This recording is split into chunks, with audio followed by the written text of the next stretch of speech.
নমস্কার, আমি অন্বেষা। গত 12ই নভেম্বর আমি পুরী গেছিলাম। তো সেই ভিডিও তোমাদের সাথে শেয়ার করার জন্য আমি খুবই এক্সাইটেড। কিন্তু বাড়ি ফিরেই শুনলাম আমার বাবা খুবই অসুস্থ হয়ে পড়েছে, তাকে হসপিটালাইজড করতে হয়েছিল। কালকেই জাস্ট ডিসচার্জ করে বাড়ি এনেছি, তাই এখন একটু ফ্রি হয়ে তোমাদের সাথে ভিডিও শেয়ার করছি। 12ই নভেম্বর রাত 8টায় আমাদের ট্রেন ছিল শিয়ালদা থেকে শিয়ালদা পুরী দুরন্ত এক্সপ্রেস। যথারীতি 1 ঘন্টা আগেই আমরা শিয়ালদায় পৌঁছে গেছিলাম।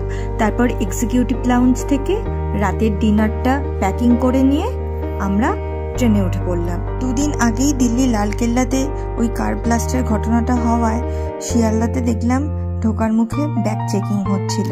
এবারে আমরা পুরীতে আমার বরের অফিস কলিগদের সাথে গিয়েছিলাম। আমরা টোটাল 6 জন ছিলাম। ঠিক 8টায় ট্রেন ছাড়লো, তার কিছুক্ষণ পরে আমরা রাতের ডিনারটা সেরে নিয়েছিলাম।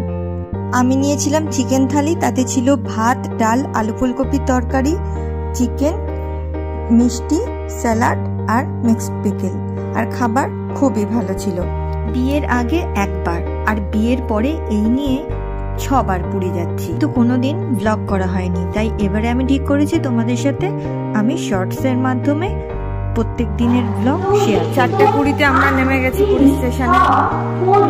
এখন আমরা হেঁটে হেঁটে যাচ্ছি, তারপর আমরা অটো ধরে 20 মিনিট লেটে দুরন্ত পুরীতে পৌঁছেছিল। তারপর আমরা অটো ভাড়া করে চলে গেলাম আমাদের হোটেলে।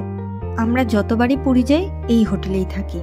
হোটেলটি হলো পুলিনপুরি, স্বর্গদ্বার বিচের একদম কাছে, সমুদ্রের ঠিক অপোজিটে। হোটেলে ঢুকে ব্যাগ রিসেপশনে রেখে আমরা সোজা চলে গেছিলাম সমুদ্রে। পরের ব্লগ নিয়ে খুব তাড়াতাড়ি তোমাদের সাথে দেখা হচ্ছে।